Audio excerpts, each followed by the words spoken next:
Today on Screen It or Stream It. A shot in the dark. But the lights are still on. A man slumps to the ground. We're the only ones here. There has been a murder.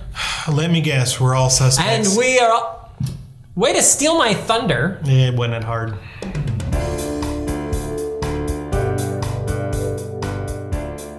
Murder Mystery is rated PG-13 for violence, bloody images, crude sexual content, and language. It's the story of a stuck-in-a-rut couple, Nick and Audrey, that after 15 years of marriage, finally take their honeymoon. Nick gets guilted into the trip and somewhat under-delivers on his wife's expectations, due in part to his propensity to lie to make himself look better. Things take a turn when on the plane flight to Europe, Audrey encounters billionaire Charles Cavendish, who invites them to sail around on his uncle's yacht. The uncle is getting married, but is also causing family drama that makes the trip at sea awkward for everyone. Then, one of the guests is murdered. An escalating series of peril ensues in which everyone is a suspect. So, what do we think about this one? We think that Murder Mystery, it's okay.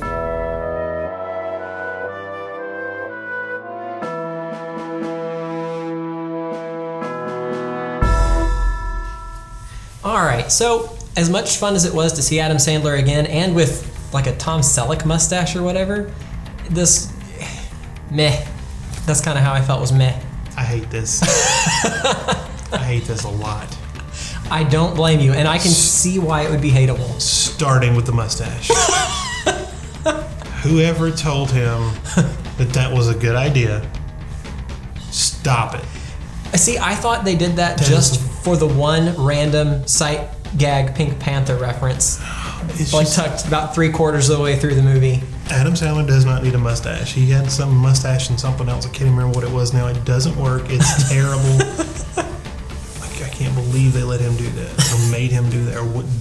No. And I know he's supposed to be a cop, so it's probably it's a New York cop thing. Yeah, it's the cop stash. But golly, that thing is. Get him a fake one and stick on there or something. Whatever that thing is, it just. Oh, I don't like it. I hated this movie so much that I think I got up, I paused it like 4 times, got up and just had to go do something else. And I was like, no, I gotta watch this and finish this, and sat down, and it was like work watching this. Oh. And I felt sorry for Jennifer Aniston. I'm like, I'm so sorry you're in this. I'm sorry you have to do this. I'm sorry you have to put up with this. And I think it really comes down to what you said earlier. Adam Sandler is kind of, we're going to call it childish, sophomoric humor. Yeah, he's got a juvenile humor. Juvenile humor, that's good, okay. And like he's just reached an age where the juvenile humor isn't funny anymore. And that was your thought, not mine, but that bed hits the nail directly on the head. Or at the very least, it doesn't fit with the work he's doing. Well, and the problem was he would make a joke that is not funny at all, and then try to milk that joke for like 5 straight minutes. And he would just keep going and going. And instead of it being like, oh, that's funny, and then he just took it up another level, and then another level, and it becomes funnier and funnier. It was not funny. Then you repeat it. Well, the repeated not funny makes it even less funny and tiresome. And it's just like, okay, it wasn't funny to start with. Right, you get into annoying at that point. Yeah, and it's just like, and like, I don't know how it missed, like, none of the characters are likable. They should have been a likable couple, right? They should have been, to me, they should have been the Griswolds. And the Griswolds weren't particularly like awesome people, right? But I still like Clark Griswold. I still liked the kid, even though they were terrible to each other. Yeah. But I still liked them. I don't like these people. They are annoying. These are people, if they're sitting next to you on a plane or on a bus, like you get up and change seats. Yeah. And an entire movie of them is just terrible. And the sad thing is that I actually did laugh several times throughout it, and I would laugh and then stop and go, how come I just laughed at that? But I specifically thinking the Ferrari. They go to get in the Ferrari, and he's like, I'm driving, and she's like, okay. And they jump in, but it's in Europe, so the seats are switched. Which that's such an old gag. But I laughed at that for some reason. He's like, just forget it. Just go. Well, it was a good gag. What does they say? Even a broken clock strikes twice a day. There were several moments that, even though you hated the movie, it had moments that were fine. And that was one of the good gags they had. Well, and everybody is a stereotype. Like everybody's a caricature. I liked Luke Evans, Cavendish, because he was the obvious, just horrible, rich, snobby person, and he played it well. Well, and they're all like, they're just stereotypes. Each one of them is a walking stereotype of some rich, spoiled, person, and it just doesn't. I don't know. It's missing something. It's the humor or something, because you can take that, you can do that, over the top characters, put them all together, and really have something fun. And this is not it. And I think where it misses really big too is it's an ensemble cast, because you do have that murder mystery, and who is it? Is it the son? Is it the nephew? Is it I don't even know what the actress. What she was supposed to be before they had the reveal, and she was just there. And they didn't always explain how the relationships were for several of those guys, but some of them they did. The one guy with the missing hand was, oh gosh. Yeah, that was one of the jokes they took a little too far and kept bringing it back up. And it wasn't funny to start with. And when you don't like the people, when the jokes aren't funny, and I kept waiting. The trailer looked really funny to me, and I knew it's Adam Sandler Netflix, and those haven't had the best, track record, but I was like, no, that looked funny. This is going to be good. And I kept waiting, and I'm like, well, it's going to be when the murder mystery, because that's the whole, right? It's in the title, murder mystery. And we're going to get to that. And when the murder happened, I paused it.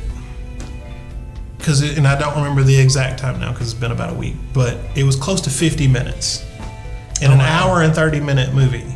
Really? Yes. Wow. By the time the story actually, the murder mystery part starts. And the funny thing is it's listed at like an hour and 37 minutes, but it has 7 minutes of credits at the end. So it's an hour and 30-minute movie, and 45 to 50 minutes in is when... Yeah, that big event. And you know what? I didn't hate that. The murder mystery was okay. Even though it had no rhyme, no reason, it didn't it wasn't one of those where they gave you clues that could lead you into stuff. They kept discovering things, and they would discover things, and it would be totally wrong. Yeah. And then they would discover another thing, and then it's totally wrong. And so none of it actually leads you. It's not like playing a mystery game, right, where you could sit down and go, ooh, I bet it's her because she did this and there's that. Because there are all these horrible stereotypes of people who would have done that. And then Adam Sandler being the not police detective, he's a police officer. He's lying to his wife about being a police detective, which makes no sense whatsoever. And then that makes him look like a jerk, and then he's a jerk through the entire thing. And that makes him unlikable. And then, it's Jennifer Aniston. She's going to be likable, right?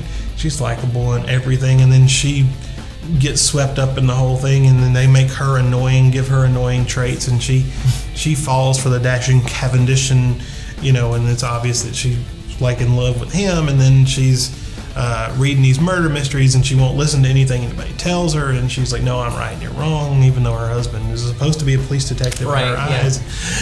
And I could go on and on and on about how much I hate this. And I really did. About 20-minute chunks at a time, I would stop and, wander around and get a drink and come back. And I just kept waiting for something to happen, and it didn't. Of course, you don't really like whodunits anyway, right? No, I don't. And I think that may be part of your ire, for me to use a 50-cent word there, because if you're not a huge fan of the genre anyway, making fun with the genre, I could see that really missing the mark for you. And then on top of that, a bunch of not funny jokes. Yeah, I can see that being really annoying. Well, every time I see one of these things, I think it's going to be for me, because the idea of it is great. And the last 3 or 4 or 5 of them I have seen, and I'm not going to mention any because they may be your recommendations here in a minute, but I guess we can talk about them if you don't recommend them. But we've seen several, and they just, they don't do anything for you. Well, there were a couple things I liked. If you've got nothing better to do, it's not a bad way. Make some popcorn if you like a murder mystery. No, I tried that. I stopped, made popcorn at one point and said, no, it didn't help. Well, again, for people who like murder mysteries, I think they're fun. I should have made popcorn, actually. That would have been better, but I didn't. So it helped. I was holding the baby, so it just wouldn't have worked. She'd been hands and everything. So I liked the twists and turns, even though they weren't great. And there was no way to predict anything. Like you said, they didn't give you enough clues to try to solve the thing anyway.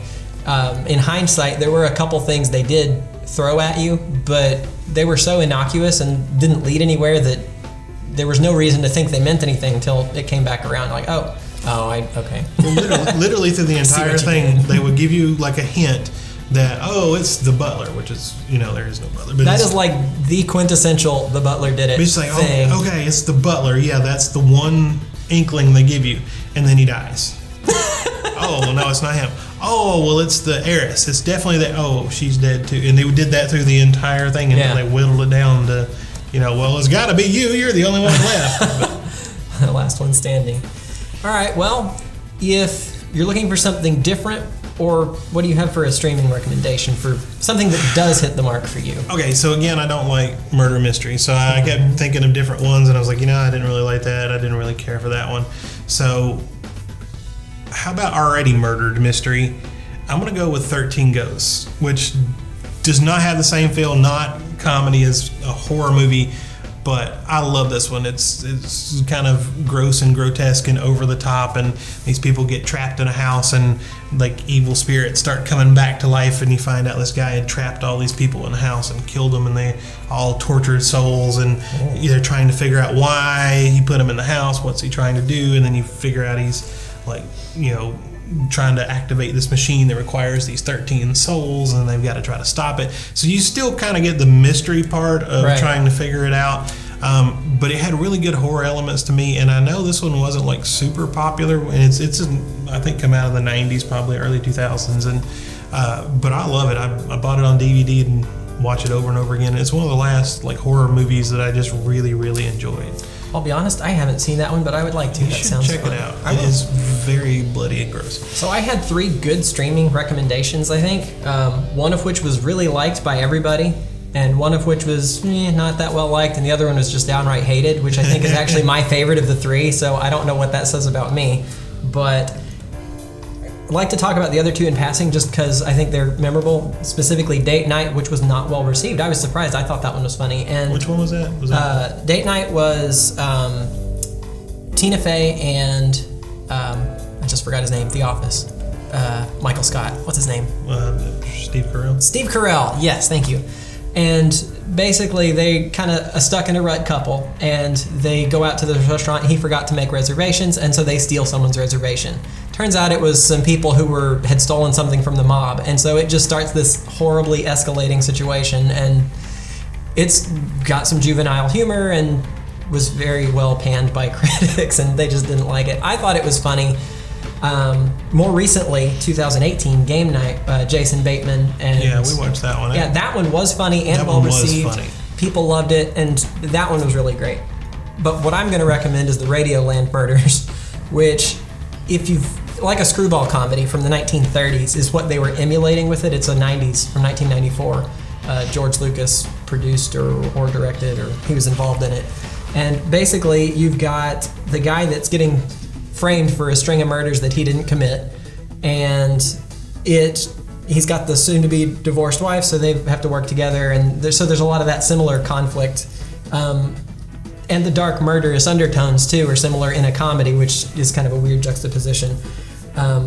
I like it much more than murder mystery, because I like the silliness and the slapstick of it, and it's just, I saw it years ago and I've seen it since, and I still like it, so I thought it was fun. But yeah, Radioland Murders. I thought for sure we went and saw Murder on the Orient Express when it came out, the newer one, and that it was not very good. I enjoyed it much more than Murder Mystery, though. Were it a comedy, it would have been a good recommendation.